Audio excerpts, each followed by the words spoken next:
Hey there, welcome back to the Dad Pants podcast. Stu here and Monty there. Hello, Monty. Hello, mate. How you doing? How was your Father's Day? Look, I had a great Father's Day. I got some nice presents. I got some homemade pizza made for me. I played some games with the kids in the afternoon. And then, got a curry. Had a curry and a beer in the evening. So that's Go on there. Nothing that's wrong Father's with that. Day, right? What kind of curry did you get into, mate? Well, we've got children, so we had to have butter chicken. That's the gateway curry, as we've discussed before. But Perfect way to describe it. Yeah. But I tell you what, actually, I do have a little bit of a problem with that. It's not really a gateway curry. A lot of people get stuck at the gate. A lot of people don't go on from the butter chicken. Oh, I'm probably one of those. Like I will eat other curries, but I do want butter chicken. I want it. Oh, yeah. It's very nice. Probably, could have fit some more stereotypical dad events in there if I tried hard enough, but I wasn't trying hard enough. And that in itself is a good Father's Day. So how was your bloody Father's Day, mate? Mate, it was bloody brilliant. First Father's Day will be one I will never forget. My beautiful daughter and my beautiful wife were so lovely to me. We had a lovely day together, had a nice breakfast, which funnily enough, I ended up cooking for myself because Lynn started, but then had to feed little Augie. Yeah, but that's fine. Don't skip over that. What was breakfast? Yeah, it was nothing it was just bacon, eggs, and a bit of homemade hash brown. But the homemade hash brown was just potato. Yeah, I was going to say, when does a potato become a hash brown? Flat? Yeah, not even that. Just chopped it up. It's just potato. Mm-hmm. I find sometimes when I do a hash brown, if you chop it very, very, very fine, little cubes, then you've got a hash brown. Yeah. But no, had a lovely day. I got a mug that says "Best Father in the Galaxy," and it's got a picture of Mr. Vader on there, Darth Vader, right? Which is good. Probably not the best father. Him, but no, but it's it's not an indication of where your fatherhood is going, is it? I don't know. There's not much evidence of how Vader was to Luke as an early child, is there? Well, absent. Was he absent from day dot? No, I'm pretty sure he was. He wasn't there for a couple of months? There was a funny kind of... Well, look, if any colossal nerds are listening and want to clear us out there, please write in. They love being called colossal nerds too. Nerds are dads too. Well, some. But yeah, had a lovely day. I had a lovely time where I got to play a bit of video games. Augie fell asleep on my lap. My wife got me a beer, and I got to sit there in a nice chair, play some FIFA, and cuddle with my daughter. It was lovely. Oh, that's the way. That's the way. And we got some good feedback for our Father's Day episode, I have to say. So thanks to everyone for listening and reaching out and giving us a bit of comment. I did ask if anyone had any good or bad Father's Day presents they wanted to tell us about. And we had one person respond, which is, we've got people responding to us privately, but not many publicly. But that's okay. We'll remedy that. We'll encourage people out. We'll lure them out. No, I won't say that. Yeah, it could have ended badly. Lure them out okay. But I just wanted to ask you about this quickly because you might know more about this than me. Listener Devin Musso, I hope I'm saying that correctly, Musso. His answer was a side-by-side. And I had to say, what the dickens is a side-by-side? And it's like a little, Jeep, like a little buggy that people go take hunting or off-roading. Have you heard of this before? Sick. No. Oh, right. Well, you Devin worked for a hunting. You worked for a hunting channel in Canada for a while there. I thought you might have. I did. A side by side. Let me have a look at an image of this because maybe I know it as something else. Well, that's fine. Yeah, no, I know, like a side by side fridge. Oh no, I see. Yeah, I see what it is. It's those little quad buggy things. Yeah, they're pretty cool. Yeah. That's a great present. Yeah. So, I don't know. That's a pretty high end of the scale. When we're over here in Australia, we're talking about getting mugs and key rings, but getting one of those is pretty special. I got socks as well too. I got some You did? good socks, which was White? Yeah. Yep. Great. Sport. That's a good dad sock. White sport sock. Yeah. It's good sock. Good dad sock. Yeah. No, other than that, nothing that comes to my mind from good. Like, I can't remember giving my old man anything good. I got my old man a couple of cocktails delivered to his house this week. I don't know if I mentioned that on the episode. Not on the So he episode. You enjoyed told me that. privately that I should go and get some. But yeah. Yeah. I got Maybe a I was having a tense charcuterie day. board and a couple of cocktails dropped over to the old man's house, and he Oh, yeah? enjoyed those, which was nice. Yeah, great. Yeah. Yeah. All right. Well, we might get into the pants panel chat. What do you say to that? Oh, yeah. Go on then. Oh, mate. I don't know. I just want to talk more about your Father's Day. And I know not much happened, but it's such a big event. It feels like I should be talking about it more. Well, here you go. I got some more to tell you. I got given a chain, which feels very fatherly. It feels like I went from young man to dad with this chain. Really? Yeah. Well, we'd have to put that to committee. Is chain daddish? I suppose. maybe it's more of a it feels like an Eastern European dad or a Central European dad kind of thing. I didn't want to say that, but yes, that's where I was going. Yeah, that's all right. Nothing wrong with Central European dads. Some of the best dads. There's nothing hanging from the chain right now, but is there some sort of Stein little medallion thing or something you could hang off there? Or what about one of those those Italian little red chilies that are supposed to bring luck? That's very Central European dad. A cross of some sort. Yeah. Coptic. Speaking of lawnmower, bloody every man and dog had his whippersnipper out here today. I don't know about your area, but is it because all the dads were bludging on Father's Day?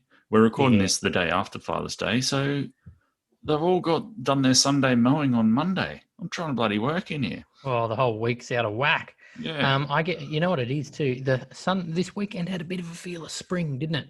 That's a good thing. Do you get that most Father's Day? That's new for me. Father's Day is like, oh, spring's here. Yeah, or they all got new whippersnippers. I heard you saying on the intro that I wasn't a part of for the Father's Day thing about why Australia has it on this date rather than other countries. Yes. And I thought it was more that Father's Day is seasonal rather than calendar-based. So everywhere in the world should have Father's Day in spring. Right. But is that, I don't know, is that some sort of tie-in with, vibrancy and fertility or something like that? Is that what you're trying to get at? Perhaps for every, spring represents, new life, birth, stuff like that. And, what do we know about all new life? Has a father. God, that's bloody deep, isn't it? Yeah, you can just stuff Mother's Day somewhere dead in the middle of winter. That's fine. Well, it's kind of, late autumn-ish here in Australia, so... Well, Mother's Day is the same all over the world. I don't get that. Is it? Yeah, that's weird, isn't it? It's like Mother's Day same everywhere. Father's Day different. Who's sorting this out? Like, who's the day choosing arbiter? Because it's weird. I don't know what that's about. I mean, we could, if we had any kind of time or energy, get a petition going, some sort of public movement. But do we care about it that much? Yeah. No, but I mean, what would the movement be to change the date? Let's get some uniformity. First, there'd be a lot of polling. We'd have to go over to all the kind of northern hemisphere countries and say, listen. You think it's some kind of international coalition of dads? Well, yeah, but they over the Canada, UK, US. It's June 4 or something like that. So early June. Yeah. So that's summer, kind of start of summer over there. Maybe that's it, kind of when the barbecues can really come out. Oh yeah, should be barbecue related. It might be hard to get them to change to our date, so we might have to go to their date. But that's bloody middle of winter. What dad goodness is happening in the middle of winter, apart from mothers getting fire pits going? Oh yeah, that's pretty good. Mother's Day is the second Sunday of May every year all over the world. Mm. That seems more kind of biblical, like Easter. Like Easter, yeah. But we've got first Sunday. Oh, it's all over the shop. Who's deciding this? All right, look, I'm going to give this up because this intro is starting to get a bit out of control. Let's go and chat to the Pants panel, Monty, and maybe we'll get a petition going later.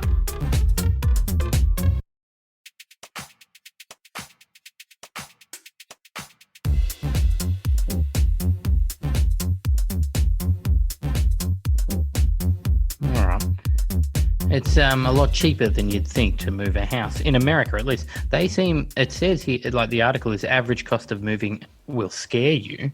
But then it says, on average, it costs between $12 to $16 per square foot to move a house. What? That's nothing. But hang on, how far?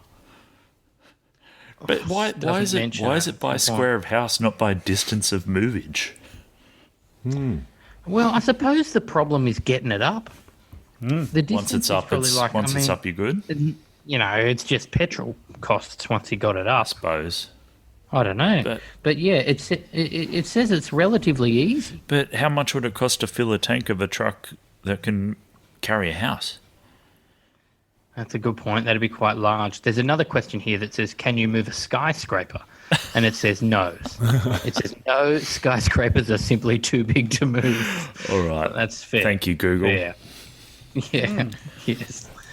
Yeah, it's not too expensive. We could move houses if we wanted. Ah, that's good. Well, could you work out a house trade with a mate of yours? Just, 10 every decade, you trade houses. Of course you could. Yeah, nice. The grass is always greener, so you just wait till that builds up a bit, and then you just keep swapping houses.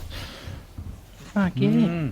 All right. Fuck yeah. Sorry, I just wanted to point out that the Kudacom building in Bogota, Colombia was 8 stories high, and they moved that 95 feet. 95 feet? That's not bad. What do you consider a skyscraper? Oh, not bad. How high up do you have to be to... Well, what's a building and what's a skyscraper? Yeah, what do you consider scraping the sky? 10. Yeah. 10 stories? But so a 9-story house is just a house, and then a 10 story is a skyscraper? Well, look, I'm just having a guess, but let's go with yes. Okay. Well, I believe you. Oh, 10 stories and you're scraping the sky, says Ben. What do you think? That's right. I've looked up the definition. It says a very tall building of many stories. Right. Well, 10 is many. 10 is many. If you had 10 of something, you've got many of something. 10 is many. That's right. 10's pretty good. That's 40 metres. That's a good sized building. Yeah. I wonder if we should. Buckland, that was really you were not on board with the 10 stories. 40 floors. 44 is a skyscraper. Fair enough. A skyscraper is a high-rise building with over 40 floors. Says who? That is I've gone even further than that. I found something called the world's littlest skyscraper. Now, I don't know why it's called the world's littlest skyscraper. It's in Wichita Falls in Texas, and it's 40 feet tall. Little skyscraper on the prairie. So surely something in the Smurf kingdom could quite easily qualify for that as well. Like, why is it... Anyway, it doesn't matter. It's a town of little people. Possibly imagine a context where the Smurf Kingdom was going to be mentioned in this or any of our podcasts. Where the phrase world's littlest skyscraper became a Smurf reference. I like this next line that says buildings with 10 to 20 floors were first referred to as buildings. All right. Yes, they are buildings. They're not skyscrapers. Well, we better start talking about some dad stuff, otherwise we just need to classify the podcast altogether into Heavy building ballers. design. I think I Bunch of could do a blokes standalone. I think I could do a standalone episode on the world's littlest skyscraper. It sounds pretty interesting. But back to the fun. Pants panel are back in the skyscraper, I want to say. How are you all, gentlemen? Good. Very well, thank you, Stuart. Good. okay. I yawned too. That's All right. Everyone have a pleasant Father's Day, did they? Everyone had a good Father's Day? Delightful. I had a big steak, and that was good. Oh, yeah. Self-cooked? Nice. Yeah, of course. All right. How big? How big was this steak? It was about 1.2 kilo with bone in. Would you trust anyone else with cooking it? Probably not, right? No, that's exactly right. That absolutely would not happen. So, Hey, what? 1.2 kilo with bone in. yes, so it's a tomahawk. How much with bone out? Yeah, but like so- that's a lot of meat. Sorry? So don't be disgusting. Don't ask him how much it is. I just with wanted his to bone know out. how much. No, I wanted to know didn't how much wait- the bone. How I is he, didn't wait how is he going to have an post-bone answer or for you, post. Monty? That's my question. I didn't Like weigh the bone post-bone following eating it. or post-cooking. So, Richard, did you weigh the bone? Did you weigh the bone? Oh, I should have kept the bone and weighed it afterwards. No, sorry. How else are you going to know how much meat you ate? Listen, that's a little bit of sizzle. We might talk a little bit more cooking later on, and quite literal sizzle by the sounds of things. So, all right. So before we talk about that, let's talk about some dad anecdotes. Has anyone got anything that they wanted to share with the group from their dad life in the last week or two? I do have something. I tried something new tonight. Was it putting your phone on silent? What? Brutal. No, it wasn't.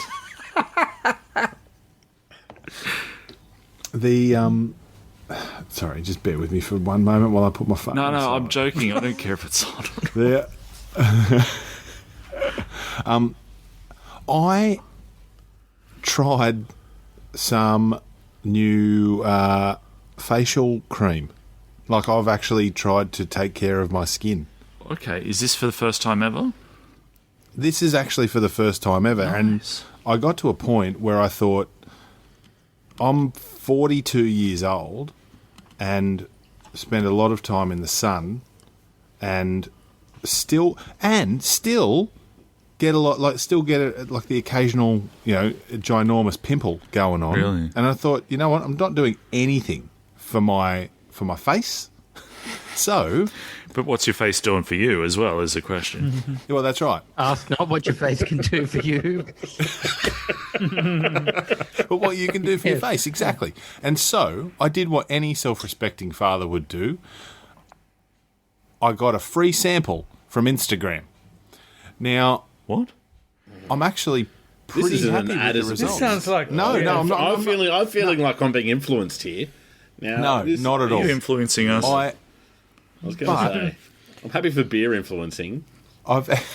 You have to I've tell ever us done when it. it's sponsored content. Yeah, I'm feeling betrayed at the moment.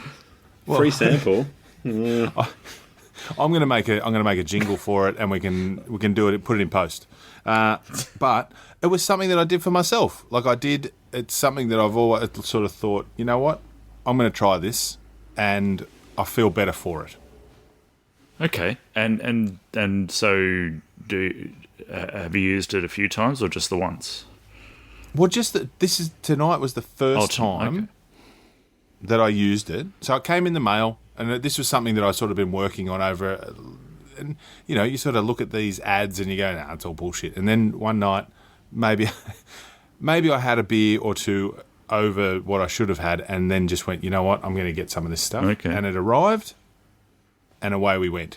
Now, I'll report back in a couple of weeks and see how it's gone. But at the moment, night one, the only issue I've had is that because I've got really dark skin under my eyes, I did the little thing under your eyes, but I think I've gone too close to my eyeballs, and now I have sore eyeballs because I think I've gone a little bit too close to the sun.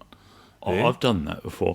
And you know what? I'm probably the reverse of you. I was putting on some face stuff, maybe for like a few years there, and then I've pretty much given up now because I think I've come to the realization that I'm starting to look my age, and why bother? Yeah. I think I come from an Irish background and live in Australia. I'm fucked. Like, my skin's fucked. Like, I'm with you, Monts. Yeah. I've never even and to the point where I've only just started having haircuts. Yeah, So nice. that's kind of that's about as much beauty regime that I've ever had. I think in this oppressive sun regime we live under in Australia, you need to start preventatively very early to look after your skin as a bloke who enjoys being outside. Fair. I agree with that, but I think we're in the age bracket where there wasn't enough of that going on when we were kids. Absolutely. And I'm petrified for my children, and because I can see their skin is already starting to deteriorate, like not necessarily from a sun perspective, but just from a crap skin perspective. That takes me to a good dad point. My wife thinks that our baby girl August has a few of the same wrinkles that I have. Like when she smiles, her face creases in the same way that mine does. Is that a thing? Do you pass that on, or is that just she tripping? Do you pass face crinkles on? I'd say so. It'd be how your cranial and muscle structure works around it. Yeah. So I'm assuming it'd be a genetic. It wouldn't be that genetically she's got your smile, but she's got something there, the makeup of your face. Even the structural elements. So if you think about the paleo artists who go back and recreate the bogmen from their actual... I do think about them. I think about that a lot. Think about the bogmen. That's where I got this facial cream from. It's called Bogman. The bogman. That's all right. Yeah. I'm feeling better now. What I always love about the bogman that they find is the theory that, that perhaps there was just one bogman who was thrown in the bog because he looked fucking weird. But now paleontologists think this is what everyone looked like. That's very funny.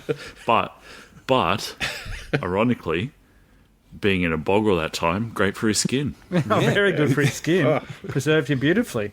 Doesn't look a day over 4,000. It's very peaky. Oh, Mungo, man.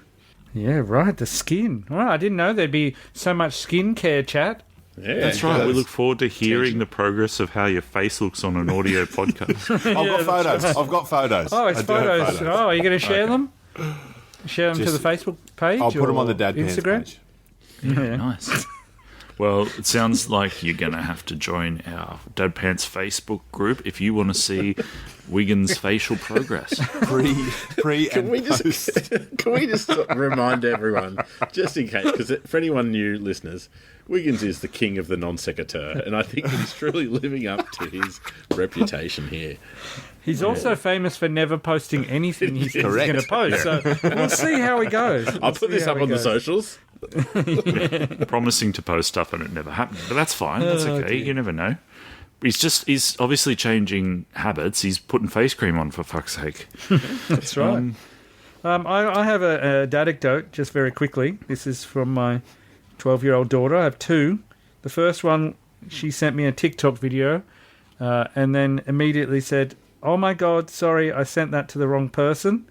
And then said, "Anyway, I hope you're having a fun day. Please pretend I did not accidentally send you a photo of Woody twerking." So that's what she sent me. Woody from Toy Story? Woody from Toy Story? Yeah, okay. I was thinking. No. No, Woody from Toy Story, sadly. Which one would be better? Yeah, Woody Harrelson twerking. Yeah, for sure. That. Now, is this somehow going to get turned into you being blamed for being awkward? Pretty much. I mean, that's like kind of the second part of the story is her ability to twist a situation into her favour, which was just she kicked something or broke something in a room and said, "Can you come and fix it?" She's got LED lights. That's what it was. So her LED lights were not working because she kicked the wire out, and I was doing something, working, and she came and demanded that I help. And so I was like, "I'm doing this." She said, "I just need to do it." And then I, muttered under my breath and chanted my way into her room. Nice. And then that urgent LED light. Yes, matter. Exactly. And then I went in there and I said, "Well, okay." And I plugged them in and they're flashing. And I'm like, "Okay." So I need to reset them. So can I have your phone, please? Because it runs through her phone. And she said, "Just wait, I'm doing something." And I said, "What?" She said, "I'm doing something." I said, "You asked me in here to help." And she was like, "Well, I know, but I'm doing something important." Suddenly Woody turns up on your phone. Yeah. What? I said, you know what, Violet?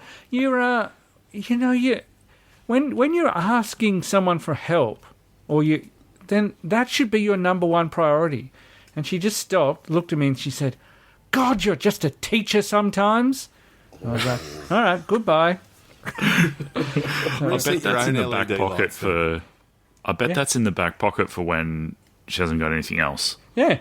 So, give me such a teacher. Can I just say, I loved your use of a very dad verb there, of chunted. Yeah. Yeah. Hunting's great. Chunting's a great verb. Spend your life walking around, especially in lockdown. You spend a lot of time walking. Anytime someone asks you to do something. That's awesome. Getting back to Tim the Toolman again, isn't it? Yeah. That's where it comes from. Yeah, well, I tried to just start some paving because I got so sick of sitting in front of screens and trying to do a lot of I've been constantly on the screen, it felt like, for about 10 days. And I just stood up and went, right, can we get the paving done? And just went for it hell for leather without really... Was this planned paving? Well, this is here we go. You didn't read the commandments, I Ellis. didn't read the commandments. I did not realise that the know thy limits. I know that I can pave, but I obviously don't have the equipment and the materials in order to do it successfully. So we've got a dug-up backyard at the moment with lots of bits and pieces everywhere, which is delighting my wife. But it gave me a good opportunity to do some physical activity. And but also, doesn't that help with the trenches that we were saying George should go and shit? Yeah, that's right. Well, and this is the thing. 5 days. 5 days on the bog for Mr. Georgie, so he's nice work, living George. the dream, just coming around and just decided, no, just doing it now. So this is the thing. I think that's a fantastic little lesson in there for everyone. Like, that became by not worrying about it and kind of following everyone's advice. If there is no adults walking around with nappies on still. Well, there are, but they're choosing very to. small Those percentage. choosing, very small percentage. Yeah. There's none Donald choosing Trump to, was as you say. one of them, wasn't he? Yeah. Yes, so it does happen. It just happens when they're ready, and I suppose just kind of letting that happen. It's a nice little moment. I suppose it was a nice dad moment to see that he was capable of doing that. Can I just? I know you cancelled your order of mustard gas. Just writing Wilfred Owen poetry. I've got a question for Monty. Yes. It's taken. Sorry to ask again, but how old is your daughter now? So you've been 11 weeks. Okay, so you've been a dad for 11 weeks. What advice would you give to new dads? That's a great Because one. now you're a dad. Now you're on the other side. Now you can be given advice all you want. Yeah, that's a great question. We could come back to it if you want to think about it. But Let him think about it. Let him think about it, because next on the run sheet is wood chop stuff. Which I'm pretty sure you don't want to cut into the time of. Cut into the time. Yeah, nice. All right, we'll come back to you, Monty. Think about Yeah, so don't Monty- get distracted with the wood chop talk if that's possible. Sure. Hard to, but yes, I understand. Maybe unplug. Maybe. Oh yeah, I've got some wood chop talk. You had a wood chop question for us, and which led to you sending us several David Foster related videos, which were way too long for us to watch. When we looked at David Foster content maybe 4 years ago, when we went on a bit of a David Foster run between us, there wasn't much out there. Sorry, that for context, we used to do another podcast, and an episode was dedicated to David Foster at that time. That is true, but I'm sure people could imagine we would just send each other David Foster stuff at any day, any hour. So I didn't need to tell this moment. podcast. Just one day we decided to dedicate a chunk of time to talking about David Foster between us. Yeah. Yeah, okay, that's fair enough. That wouldn't surprise me. But now there's a whole lot more David Foster content. Anyway, but much the same as Ellis, we were in quarantine for 2 weeks, which was just horrid. Just so bad. And then to get out in the fresh air has been great. And in a twist of fate, we had quite a big storm the night before we got out of quarantine. And then as we are allowed to, walk the streets again, I've been finding like enormous branches that have fallen off trees.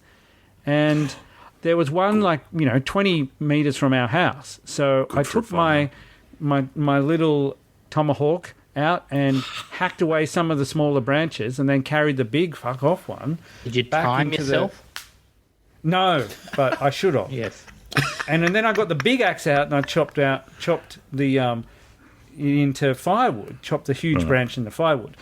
But here's my question for you: is it too much if I go on which I have done, gone on a bigger walk, found an even better branch that had fallen off, obviously from the same storm? Is it asking too much to drive my car to the end of a cul-de-sac, get out with a big axe, chop off some branches, and then put a big branch in the back of my car and then drive off? Well, I don't know. Is that in the current health orders for... You can do outside recreation if you drive down a cul-de-sac and hack the fuck out of a branch? You have a big fuck-off axe getting it out of your car? Fulfilling lumberjack fantasies? I think that's part of it. Is it Crown land? Is it our land? Is it the government's land? Do you own those branches? Whose branches are they? Surely That's we a can, very good question. yes, maybe it is. Like, I think the libertarian in me thinks, yes, cut that tree down, take it home, burn it. Well, it's not so much that idea. I'm just thinking of the image of you sitting at home on a quiet Thursday morning and then seeing a man get out of his car with a big fuck-off axe and go marching off down your street. Like, is there a time frame? So you're only allowed to mow your lawn between certain hours. Are you only allowed to chop wood between a certain? No, I don't think so. I think well, that's a good point. You think I should go in the middle of the night and do it? Well, look, I'm just asking the question. I don't think you should do it in the middle of the night, because anyone wandering the streets with an axe in the middle of the night is probably going to look a little bit more suspicious. Probably worse. That's right. Yeah. Yet well protected. Yeah. But do you more worried. Do you have a headlamp? I'm more worried about swinging a big sharp axe in the dark. That's my concern. But all right, headlamp. All right, that's my next order. So if I order a headlamp, then in the middle of the night. Hey, just quickly to kind of tangent there. I've been barbecuing a lot lately, and I noticed something my father had about 10 years ago. Oh, longer than that, 15 years ago when I lived at home. I thought, you're such a goober, old man. You have this stupid thing.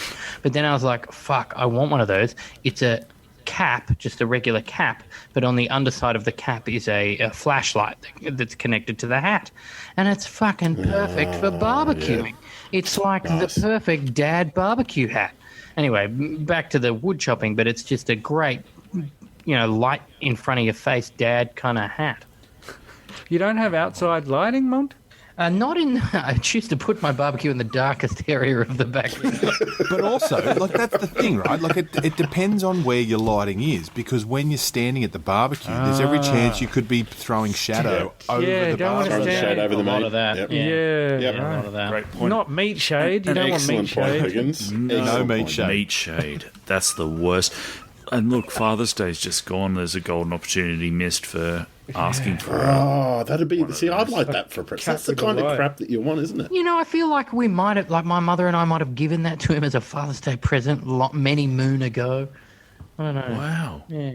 Reaction? Yeah, exactly. I wonder if he went, what do I want this for? What the hell do I want this for? And then later that afternoon, when he fired up the barbecue, boom. Yeah, loving it. It all became best present ever. Yeah. Or when he went down a cul-de-sac looking for wood. In the middle of the night. The hat In would the work middle of the there night with a too. big axe. Yeah. That's right. I have a confession, gentlemen. I bought an axe.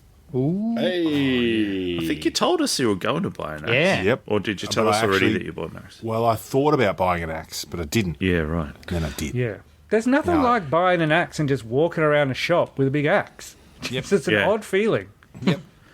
Did you get a big axe? I could be doing anything with this. That's right. I'm also buying a headlamp. I think also to And a just barrel. wrap up your question there, Matt. Like, am I allowed to go down this cul-de-sac? Is it socially acceptable? Yeah. At the end of the day, you're the one with the axe. Yeah, So that's if true. anyone's got a problem, they can kind of They've casually got to wait argue for with you the to man finish with your the business. axe. Yeah. Yeah, fair enough. Now, can I ask some Particularly if you- specifics? Particularly if you've drawn a mustache on yourself and have just given it some real David Foster work. If I've got a singlet on. White singlet. Yeah, white singlet and a pillow. Dunlop volleys. Do you take a stool to stand on while you're actually chopping? Oh, no. See, that's what I need. Yeah, you need that leverage, don't you? Yeah. I mean, I'm not standing on the log while I'm chopping it. Not yet, anyway. But give me a bit more practice. Getting there. And I will be, because it's bloody fun. I think those I'll tell you neighbours what, want to mate, know that there's a professional out there. That's right. I've just got the mental image of Matthew doing his David Foster impersonation, and it's giving me immense pleasure. But you end up looking more like a circus strongman from the 1900s. I certainly do. That's very true. I've got a leopard skin, Absolutely, little cod piece thing on, mankini on, with your moustache, like your twirly moustache. With moustache, yeah. It's very much like that. It's very much like and all I ever do is just chop and go, bloody hell, this is hard to think. How much has David Foster chopped in this amount of time? It's unbelievable. All right.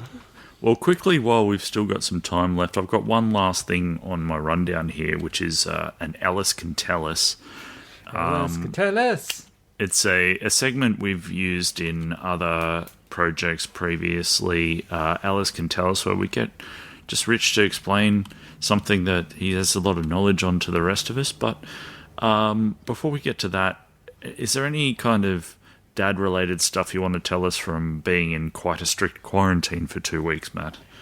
I mean, other than just being sick of bloody everybody. There's not much mining for content in quarantine. I think we did quite well. So it's actually quite boring. I think what it actually made everyone super aware of was like, let's all just be nice to each other.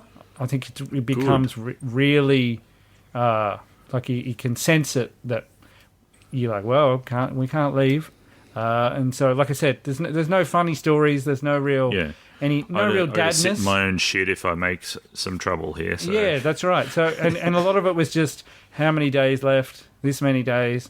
What can we do? Go on the trampoline. The best dad thing was we were going to get rid of that trampoline like 2 months ago, and because it hardly gets used, and that really helped us out in quarantine to just go, everyone, go and jump on the trampoline for however long and get out, do as much energy. I used it quite a bit. But yeah, no. How's that a good dad move, though? That's just you being too lazy to do something you were going to do.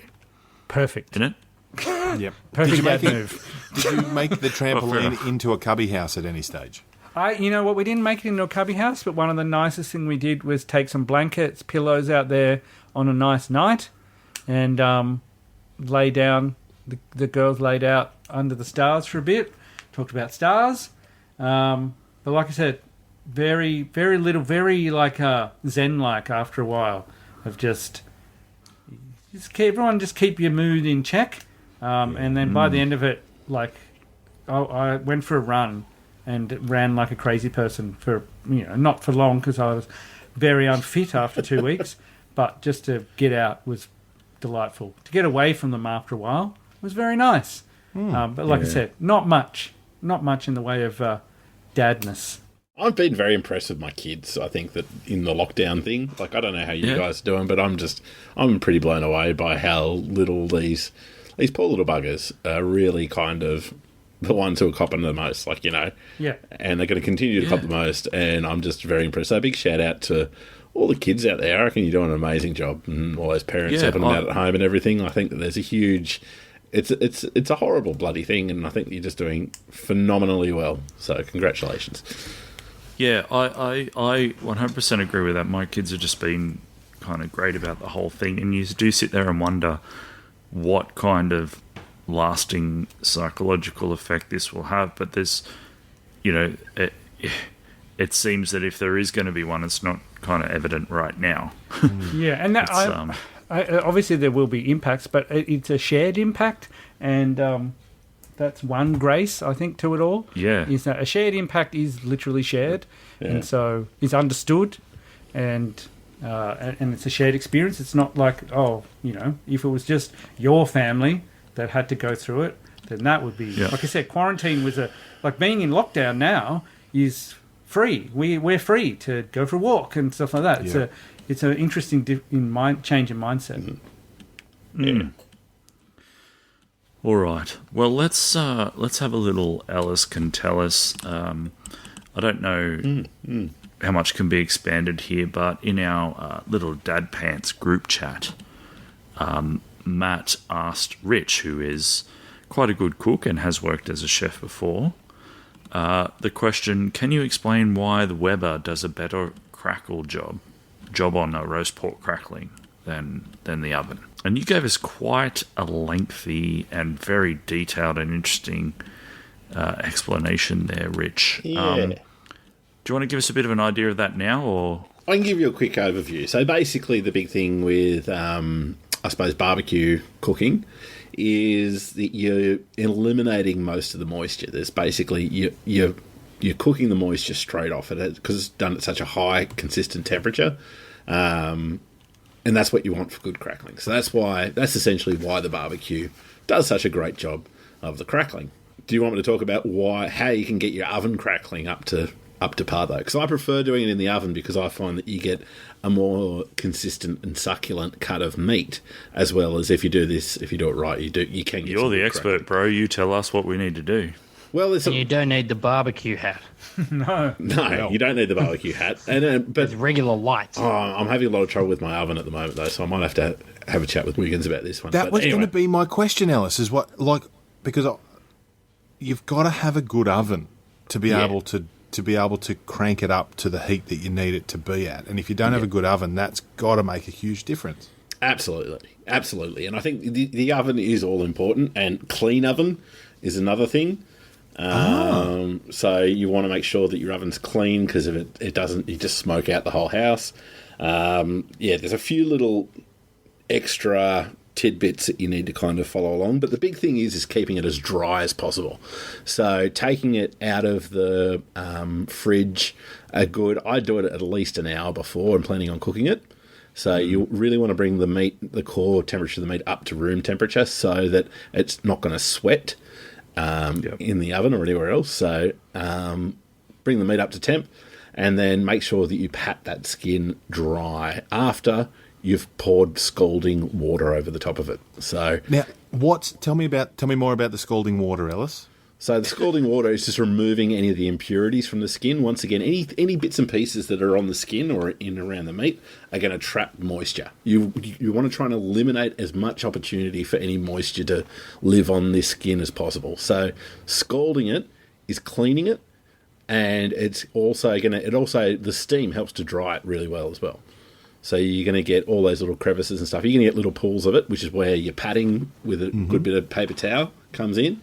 But for everything else, for the majority, all of the nice smooth surfaces are going to be steam dried really quickly. Now, I just want to go into the minutiae of like pork specifically. Yep. And Pork minutiae. Knife work. Because to actually create, like to cut the fat on the top of the pork, you need, like, how sharp is your knife, Ellis? Like, if you dropped it on your foot, you'd cut your whole foot off, right? Yeah, pretty much. But for what I'd recommend you do, and this is a really good blokey dad tip, making you feel as though you're not, definitely keeping those dad pants on while doing that, is to get your Stanley knife. And so get a clean blade, and then you can position your blade so it's just, you probably want it to be positioned about 7 mils, I reckon, is about my kind of preferred depth, because you don't want to cut into the meat. You only want to just be scoring the skin. So if you use a Stanley knife with a nice fresh blade, and then you've got that consistent cut going all the way along it. So if you can get an unscored piece of pork, you're doing well.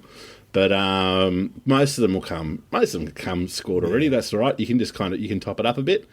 But yeah, using the Stanley knife is a really good option for trying to get that consistency with your cuts. So you're not going to go too deep. It depends on the thickness of the fat you've got underneath as well. But kind of anywhere between 3 to 4 mil up to 7 mil is about pretty good depth with your Stanley knife. That's great. The Stanley knife is an exceptional advisory piece. Well done.